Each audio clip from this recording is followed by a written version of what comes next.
The blueprint for HAARP, High Frequency Active Auroral Research Program. What does HAARP do? HAARP is a large antenna where we beam radio frequency energy up into the upper atmosphere, and we create on a small scale what the sun normally does. The assignment came that the Navy and the Air Force were to manage the program. Applications discussed in the patents included destroying missiles. Communications control and disruption were included. There were some other ideas both to possibly modify weather and finally to lift a portion of the upper atmosphere further out into space where hopefully it would be able to deflect missile trajectories. In 1983, I did radio tomography with 30 watts, looking for oil in the ground. I found 26 oil wells over a 9-state area, and 100% of the time was accurate with just 30 watts of power beaming straight into solid rock. HAARP uses 1 billion watts beamed straight into the ionosphere for experiments. Picture these strings on the piano as layers of the earth. Each one has its own frequency. What we used to do is beam radio waves into the ground, and it would vibrate any strings that were present in the ground. We might get a sound back like, and we'd say, that's natural gas.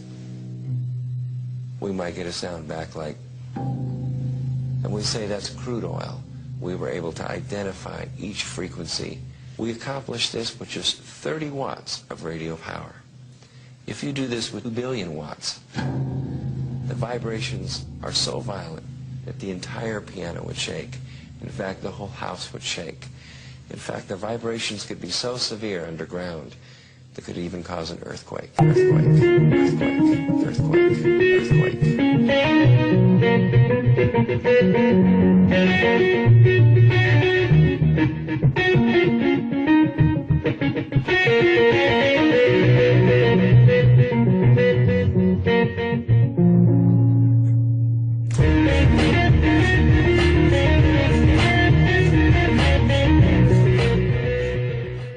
HAARP can create some of the effects that the sun creates that are similar to the aurora borealis.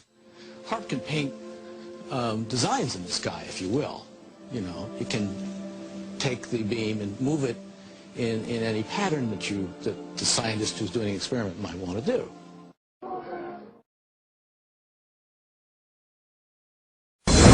The Morrises are experts in non-lethal weapons technology. They are consultants to the Defense Department, CIA, NSA, and world-renowned think tanks. The technology necessary to project three-dimensional images to a point in space requires no new breakthroughs in science. We have the technology now? Overall, the non-lethal weapons development program is aimed at giving our military options between talking and shooting. Specific system development, we really can't talk about. But the Morrises did talk in general about secret military experiments with lifelike 3D projections in the sky called holograms. Holograms on a battlefield would be to divert the attention of the enemy, to deliver propaganda or something very frightening to make the enemy run away if you think that he will believe that what you are sending is really an angel, a devil, a UFO. And where could this type of weaponry be tested? Perhaps not coincidentally, along the US-Mexico border at the Army's electronic proving ground in Fort Huachuca, Arizona. Keep in mind that test facilities like Fort Huachuca in Arizona are electrical optical test beds, and part of what they're testing are the effects of these electro-optical devices on a target population. And the target population may be us. America has to test American equipment in America.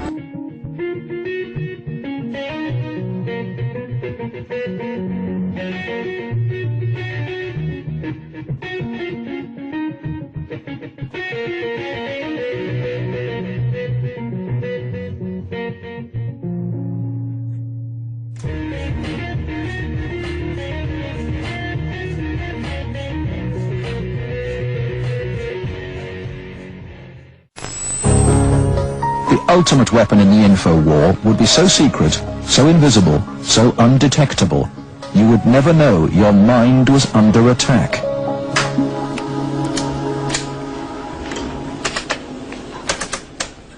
At Laurentian University in Ontario, Canada, a young student is about to undergo one of the strangest experiences of her life. They're hooking Denise's brain up to an electroencephalograph, or EEG machine. For 30 to 40 minutes, this will monitor her brainwaves, while these electric coils attached on either side of her head will immerse her brain in an electromagnetic field. Her brain actually completes the circuit between the two coils. The field pulsing through her brain is less powerful than one given off by a digital clock radio, but acutely controlled and focused at specific parts of the brain, it will open Denise's mind to outside suggestion by this man. What do you do is switch to see if it's right left hemisphere? Use your frontal temporal. Dr. Michael Persinger is a professor of psychology and neuroscience. He is designing ways to put the power of mind control to good use. Dr. Persinger's research focuses on brain trauma, and he uses carefully controlled doses of electromagnetic radiation to induce relaxation and alleviate pain. So what Sandra did was to initiate a opiate-releasing pattern. That's a burst-firing field that is stimulated once every 4 seconds. And that produces relaxation and a very pleasant sensation. Similarly, using the appropriate field, we can induce fear and apprehension, but clearly that would be unethical in that setting. Dr. Persinger's tests suggest that carefully programmed electromagnetic frequencies can tap into individual brains and influence people's emotions. The cognitive processes of the human brain are really quite simple. And if you understand how they work, you can make entire populations think and decide the manner in which you wish. Many experts are skeptical of such an Orwellian scenario, but Persinger thinks the implications are chillingly real. Suppose you generate a field that produces fear, fundamental fear, in large numbers of people. And then, over the television, more traditional way, as you say, the reason we're having this fear is because of this particular group. And now you start to move the population believing in a direction that you wish. To influence 250 million people, the equivalent of the entire population of the United States, may not be that difficult. According to Dr. Persinger, we already have the technology, satellites and television and radio transmitters.